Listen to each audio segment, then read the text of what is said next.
The Hound.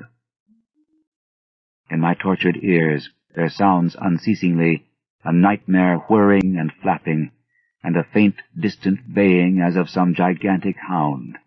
It is not dream. It is not, I fear, even madness, for too much has already happened to give me these merciful doubts. St. John is a mangled corpse. I alone know why, and such is my knowledge that I am about to blow out my brains for fear I shall be mangled in the same way. Down unlit and illimitable corridors of eldritch fantasy sweeps the black, shapeless nemesis that drives me to self-annihilation. May heaven forgive the folly and morbidity which led us both to so monstrous a fate. Wearied with the commonplaces of a prosaic world, where even the joys of romance and adventure soon grow stale, St. John and I had followed enthusiastically every aesthetic and intellectual movement which promised respite from our devastating ennui. The enigmas of the symbolists and the ecstasies of the pre-Raphaelites all were ours in their time, but each new mood was drained too soon of its diverting novelty and appeal. Only the somber philosophy of the decadents could hold us, and this we found potent only by increasing gradually the depth and diabolism of our penetrations. Baudelaire and Huysmans were soon exhausted of thrills, till finally there remained for us only the more direct stimuli of unnatural personal experiences and adventures. It was this frightful emotional need which led us eventually to that detestable course which even in my present fear I mention with shame and timidity, that hideous extremity of human outrage, the abhorred practice of grave robbing. I cannot reveal the details of our shocking expeditions, or catalogue even partly the worst of the trophies adorning the nameless museum we prepared in the great stone house where we jointly dwelt, alone and servantless. Our museum was a blasphemous, unthinkable place, where, with a satanic taste of neurotic virtuosi, we had assembled an universe of terror and decay to excite our jaded sensibilities. It was a secret room, far, far underground, where huge winged demons, carven of basalt and onyx, vomited from wide grinning mouths weird green and orange light, and hidden pneumatic pipes ruffled into kaleidoscopic dances of death the lines of red charnel things hand in hand woven in voluminous black hangings. Through these pipes came at will the odors our moods most craved, sometimes the scent of pale funeral lilies, sometimes the narcotic incense of imagined eastern shrines of the kingly dead, and sometimes, how I shuddered to recall it, the frightful, soul-upheaving stenches of the uncovered grave. Around the walls of this repellent chamber were cases of antique mummies, alternating with comely, lifelike bodies perfectly stuffed and cured by the taxidermist's art, and with headstones snatched from the oldest churchyards of the world. Niches here and there contained skulls of all shapes, and heads preserved in various stages of dissolution. There one might find the rotting bald pates of famous noblemen, and the fresh and radiantly golden heads of new-buried children. Statues and paintings there were, all of fiendish subjects, and some executed by St. John and myself. A locked portfolio, bound in tanned human skin, held certain unknown and unnameable drawings which it was rumored Goya had perpetrated but dared not acknowledge. There were nauseous musical instruments, stringed, brass, and woodwind, on which St. John and I sometimes produced dissonances of exquisite morbidity and cacodemoniacal ghastliness, whilst in a multitude of inlaid ebony cabinets reposed the most incredible and unimaginable variety of tomb loot ever assembled by human madness and perversity. It is of this loot in particular that I must not speak. Thank God I had the courage to destroy it long before I thought of destroying myself. The predatory excursions on which we collected our unmentionable treasures were always artistically memorable events. We were no vulgar ghouls, but worked only under certain conditions of mood, landscape, environment, weather, season, and moonlight. These pastimes were to us the most exquisite form of aesthetic expression, and we gave their details a fastidious technical care. An inappropriate hour, a jarring lighting effect, or a clumsy manipulation of the damp sod would almost totally destroy for us that ecstatic titillation which followed the exhumation of some ominous, grinning secret of the earth. Our quest for novel scenes and piquant conditions was feverish and insatiate. St. John was always the leader, and it was he who led the way at last to that mocking, that accursed spot which brought us our hideous and inevitable doom. By what malign fatality were we lured to that terrible Holland churchyard? I think it was the dark rumor and legendary, the tales of one buried for 5 centuries, who had himself been a ghoul in his time, and had stolen a potent thing from a mighty sepulchre. I can recall the scene in these final moments, the pale autumnal moon over the graves, casting long, horrible shadows, the grotesque trees drooping sullenly to meet the neglected grass and the crumbling slabs, the vast legions of strangely colossal bats that flew against the moon, the antique ivied church pointing a huge spectral finger at the livid sky, the phosphorescent insects that danced like death fires under the yews in a distant corner, the odors of mold, vegetation, and less explicable things that mingled feebly with the night wind from over far swamps and seas, and worst of all, the faint, deep-toned baying of some gigantic hound, which we could neither see nor definitely place. As we heard this suggestion of baying, we shuddered, remembering the tales of the peasantry, for he whom we sought had centuries before been found in this selfsame spot, torn and mangled by the claws and teeth of some unspeakable beast. I remember how we delved in this ghoul's grave with our spades, and how we thrilled at the picture of ourselves, the grave, the pale watching moon, the horrible shadows, the grotesque trees, the titanic bats, the antique church, the dancing death fires, the sickening odors, the gently moaning night wind, and the strange, half-heard, directionless baying of whose objective existence we could scarcely be sure. Then we struck a substance harder than the damp mold, and beheld a rotting oblong box crusted with mineral deposits from the long undisturbed ground. It was incredibly tough and thick, but so old that we finally pried it open and feasted our eyes on what it held. Much, amazingly much, was left of the object, despite the lapse of 500 years.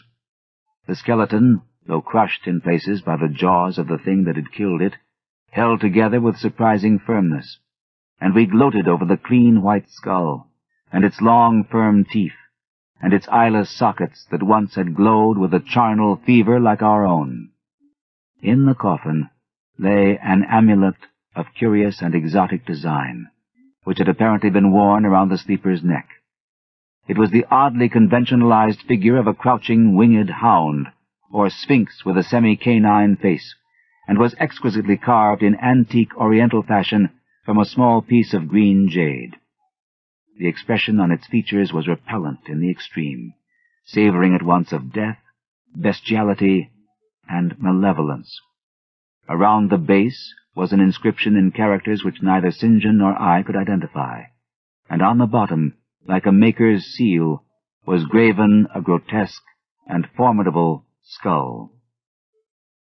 Immediately on beholding this amulet, we knew that we must possess it, that this treasure alone was our logical pelf from the centuried grave.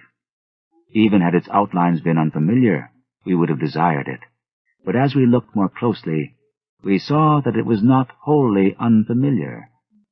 Alien it indeed was to all art and literature which sane and balanced readers know, but we recognized it as the thing hinted of in the forbidden Necronomicon of the mad Arab Abdul al-Hazred, the ghastly soul symbol of the corpse-eating cult of inaccessible Leng in Central Asia. All too well did we trace the sinister lineaments described by the old Arab demonologist.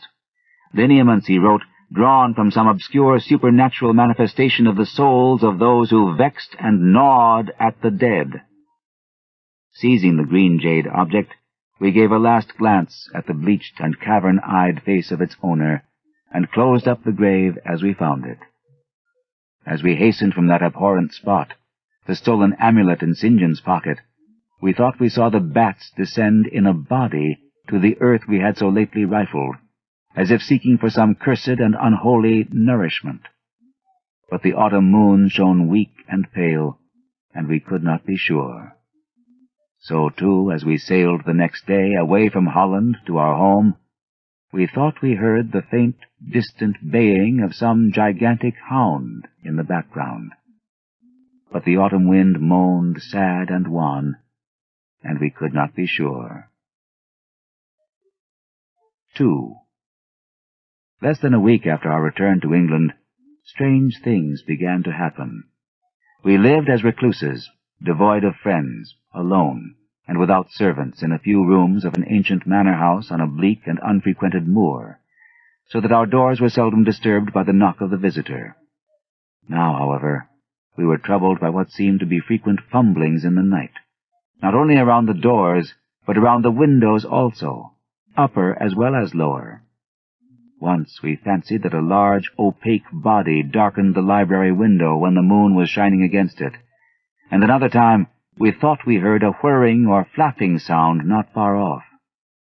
On each occasion, investigation revealed nothing, and we began to ascribe the occurrences to imagination alone, that same curiously disturbed imagination which still prolonged in our ears the faint, far baying we thought we had heard in the Holland churchyard.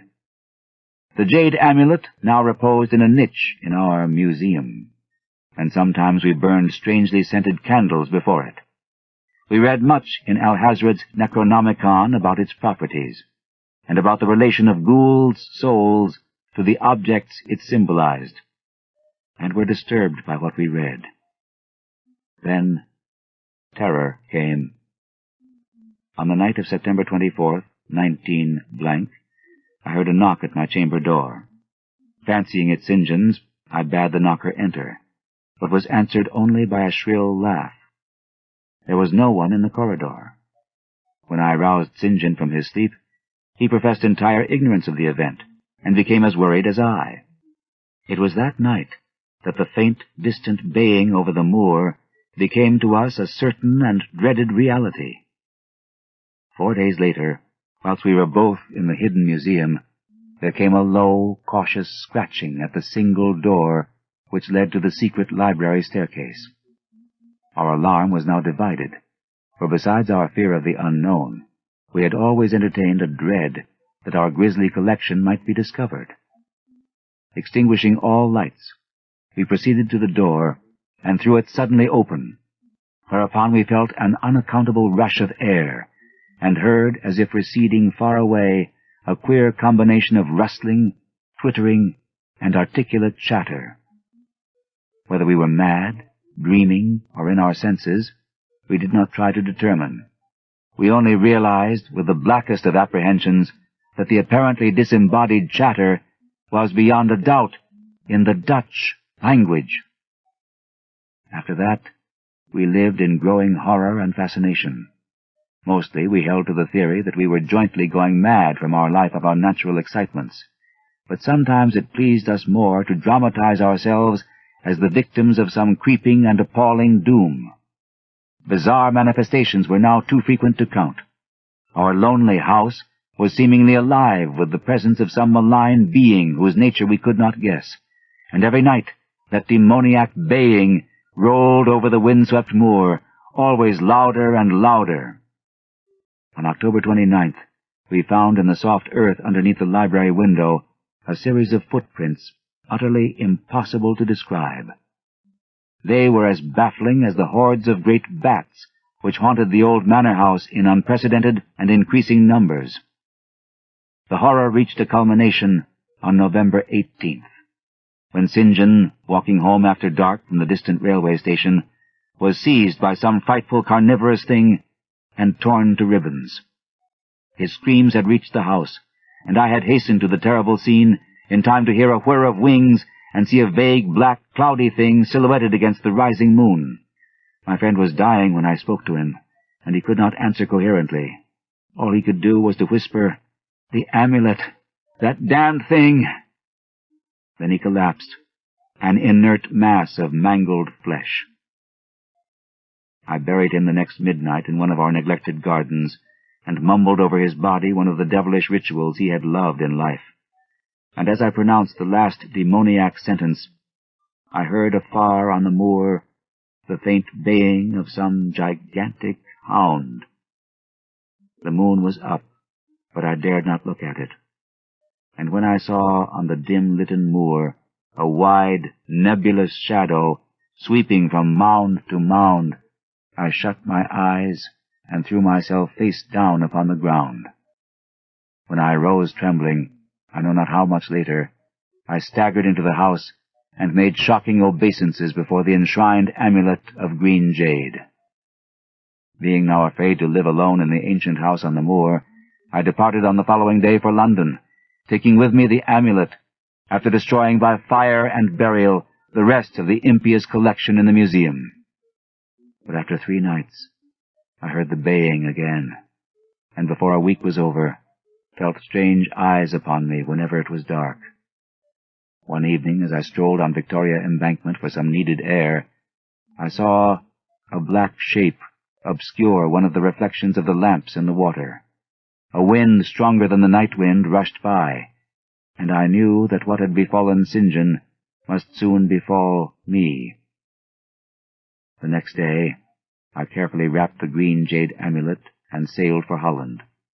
What mercy I might gain by returning the thing to its silent, sleeping owner I knew not, but I felt that I must at least try any step conceivably logical.